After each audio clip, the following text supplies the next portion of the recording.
يغفر لكم ذنوبكم ويدخلكم جنات تجري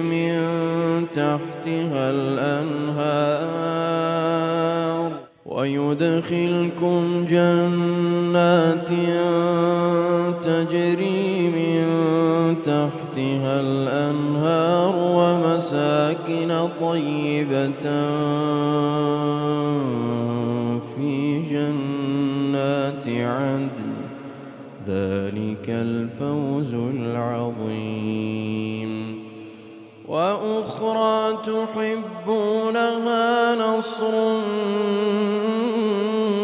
من الله وفتح قريب وبشر المؤمنين